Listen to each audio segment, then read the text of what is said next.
What's up, guys? Welcome back to this week's Midwest Whitetail East Show. We're about a month and a half into the season right now. Our team's had some great success. Obviously, Joey kicked it off the bat with that nice 7-point out in Maryland. Then Austin Beebe just up the road in Pennsylvania put that wonderful city deer on the ground. So great start. And if you look at last year's history in that early October, mid-October, late October time frame, we've got a lot to be excited for on the East Show. Last year's kind of similar to this year for Kyle Lawrence. He has a deer that was daylighting last year. October 8th, he was able to go in, get him on the ground. And in the past 2 weeks, I think he's had a deer daylight probably 5 or 6 times. He hunted a couple times and had a couple encounters with him, but either low light or off in the distance. And that story's building along. It really seems similar to last year, so hopefully he can finish it off like he did last year. Tabb and Jayden Justus are in Ohio. They've been filming a lot of their targets and some of their up-and-coming deer, but they haven't been able to put it together for themselves on a mature buck yet. But Jake's son, Jaden, has actually put 3 or I believe even 4 different deer on the ground at this point, including his first spike and a couple does. So that's awesome. Congratulations to him. Super excited to see him getting into the woods, and Tabb and Jake are bringing him up the right way. So nice job, guys. Now, as for our team members that joined from the south this year, it's a little bit of a different story. The north has been getting a good amount of rain. The food plots look good. And down there, specifically Lee and Jeremiah, their food plots are just brown, and there's not much they haven't done. I think I was talking to them the other day, and they told me they haven't gotten rain since July down there, and that's pretty crazy. So they've still been really hard at it. They have some great deer on camera, and I think in the past 7 or 8 days, they've hunted every single day in a different location between Jeremiah and Lee. Lee's been after that deer they call the big frame 8. Great looking deer, and I hope he catches up with it. Despite the dry conditions, he has a lot of different oaks that Jeremiah has planted in the past. They do a lot of work together, a lot of land management stuff. It's great to see that relationship through the deer hunting world. And Lee's son Thatcher come along with and run the camera. They've definitely got something good brewing down there, some great deer on camera, and I know it'll be a matter of time before they pull it off. Also down the south, David Helmley, again, much similar situation as Jeremiah and Lee, finds himself just hard with his food plots. They didn't get much rain. I think they did get a little bit of rain a couple weeks ago, and they were actually able to get some planting done. But just trying to find a target buck right now, not having those green sources, is kind of challenging, especially with the amount of oaks that are falling down there. But David's been making sits, trying to find it. I think he's filmed a couple young bucks, had some good hunts, and it's just a matter of time before he makes that connection and one pops up on camera and he can make a move on it. And as you guys saw last week, Brock Taylor's dealing with the same thing, but he does have one target that's popped up. He's made some sits for it, just hasn't got to lay eyes on him yet. But as we move into that late October timeframe, I think a lot of this is going to start changing. So to the north of me, I'm in Iowa. Colin and Jacob are in Wisconsin. They've been hunting hard, and they've got some really good deer on camera, continuing to pick up permission grounds. Colin called me just the other day talking about this new farm they just picked up, and he sounds stoked about it. It's a new lease. And on top of the deer they already have, it's just playing into what's going to be a great season for those two. They haven't had the mature deer encounters they've expected, but their deer are flirting with that last light area in the areas they're hunting. So it's just time is going to tell. That first cold front comes through where they can hunt, and I think we're going to have them getting on some deer pretty soon. As for Brad Richardson and Tim Groves, you guys saw last week, that was their formal introduction to the East Show. This is their first year on our staff, and they have some extreme history with some really big deer out in Indiana. I'm excited to see what they have this year. I know they've got some really good deer on camera. They're waiting for a couple really good deer to show back up. And they've started to make their first couple sits of the year after some of these mature bucks that they have a ton of history with. And lastly, up in Michigan, Rob Gregg, Dan Frizzell, they've been hammered down. They've also been the tree stand, just starting to hunt the fringes of their property and move their way in on some of these bucks. I know one they're super excited to try and find back is this deer they call Octavius. Had an encounter with him last year, and they haven't found him yet, but I know it's just a matter of time. They were confident that that deer made it through the late gun seasons. So hopefully he pops back up, and hopefully that storyline begins to unfold for this year. As I said earlier, last year, the October, early November timeframe was a great time for our team and most of the people across the whitetail country. Kyle was able to harvest his biggest buck with a bow last year. Tabb was able to put a giant on the ground in Ohio, his biggest with a bow. That was awesome to see. You guys know the Bakers, they have some big deer. They had some great encounters last year. A lot of big deer hit the ground. Joe is bringing his sons right along the same way he has hunted for Midwest whitetail for years, so I'm really excited to see that. And between the three of them, Joe, Mason, and Jace, I'm sure we're gonna have some big deer on the ground from them this year too.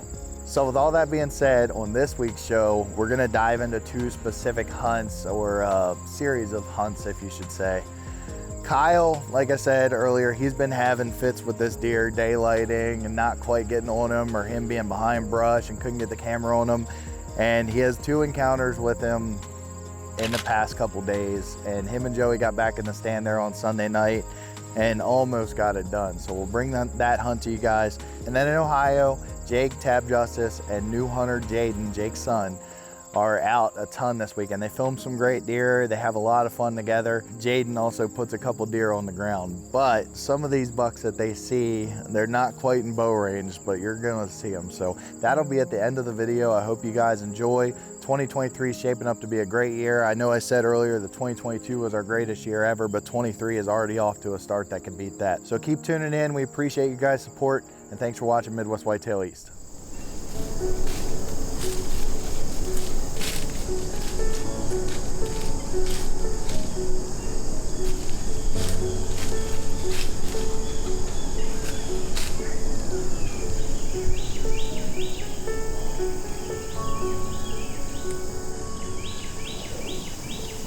It is October the 6th, and we're back at a spot I call the L Plot. You guys saw me at last week's episode. In here after that 9 point that I've called Roots. 3 of the last 6 days he's been in here in daylight, right at last light, but still daylight. I'm pretty optimistic. The temperatures are higher, but that cold front's pushing in tonight. Hopefully they're moving before this front. If not, we'll be back in here 2 days from now when the temperature's going to drop about 20 degrees. So immediately tonight, it's kind of like the last time I was in this stand. Climbed up in the tree and immediately had does just on top of me.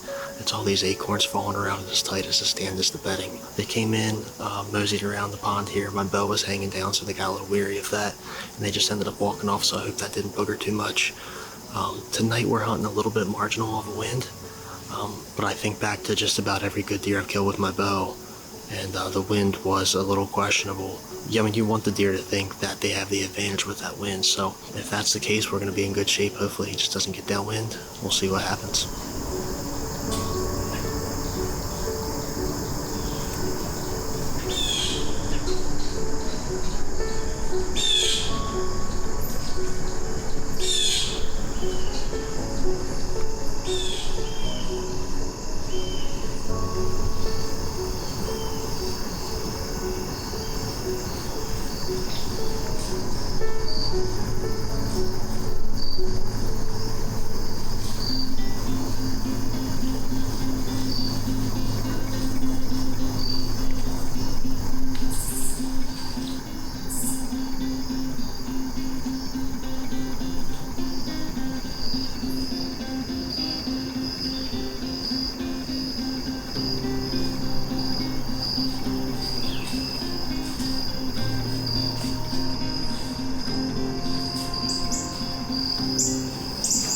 Be a wrap on this evening's sit.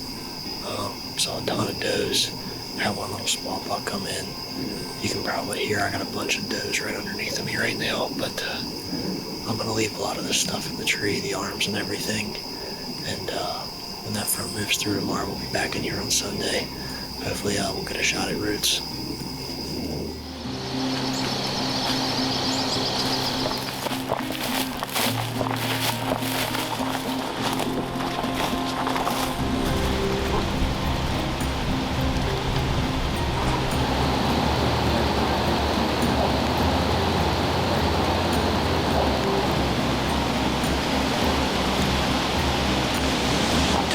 Guys, as you can see, we are back in the L Plot where I've been hunting the last couple times I've been out.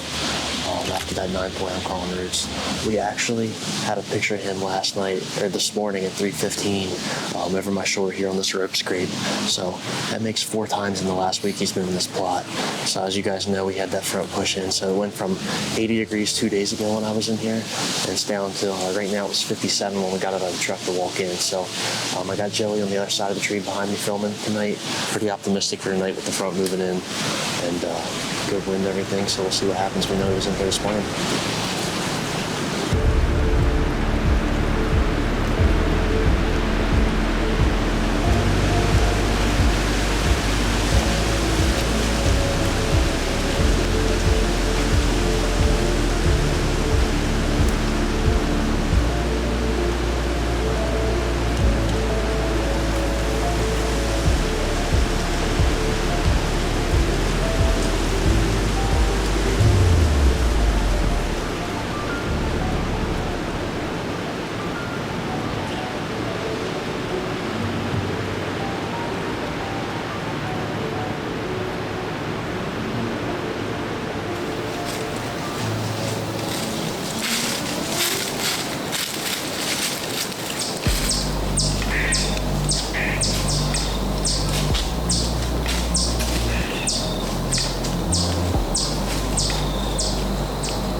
Alright guys, we had to do this interview back at the truck. We were absolutely covered up in deer tonight between does getting on us, and then obviously we got no footage of it, but right at last light we did have that group of bucks come through with the 8-point that was hitting the scrape and ripped the rope out, as well as roots the 9-point, so they came to like 10 yards of the tree. We were in the tree 20 minutes after dark, so we had an encounter. Hopefully we got out of there without bumping him too bad, and obviously next chance we get, if he gives us an opportunity, we'll be back in there.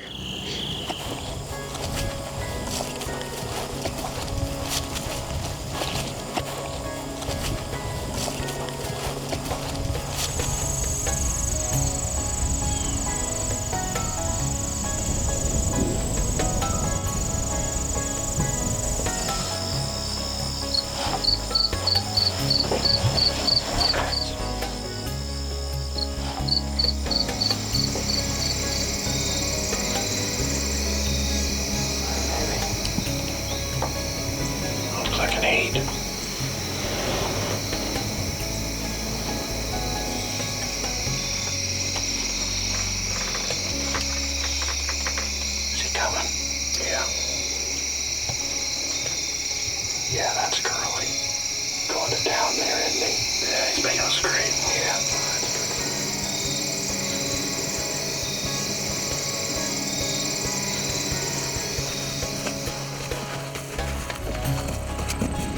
Yeah. And so I have Jaden here this evening, and tonight we are going to try and get him to kill a doe.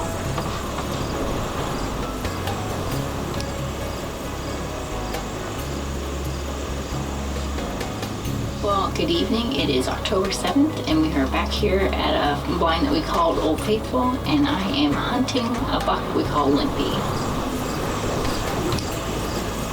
I think he's an 8-point.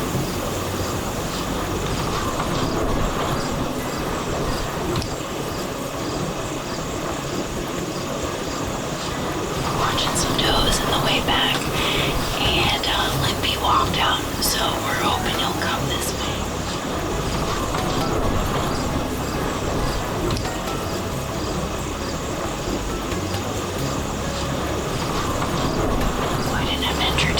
We saw a lot of deer, and we actually got to see Limpy too, but he was way too far off for me to get a shot at.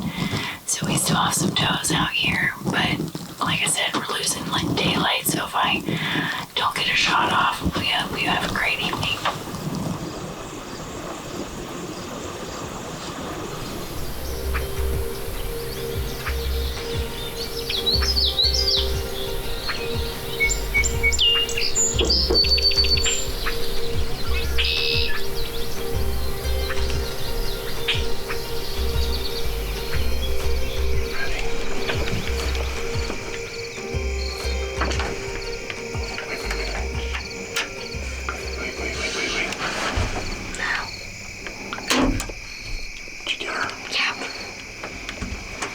Oh yeah, she's bleeding. She's bleeding.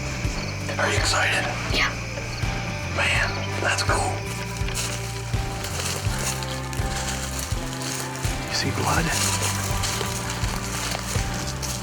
Well, number one down, and hopefully Mommy and Daddy will soon come rescue us. What do you think? 1, 2, 3.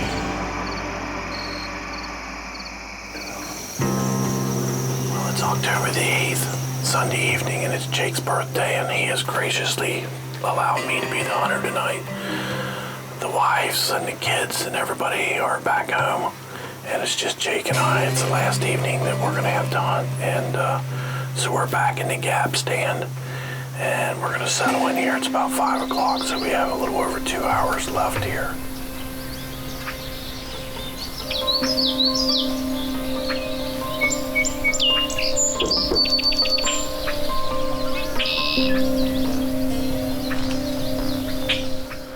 Well, we're down to the last half hour. It's been a really slow night. See the small buck, a couple does, that's about it. If anything else comes through, we'll be glad to bring it to you.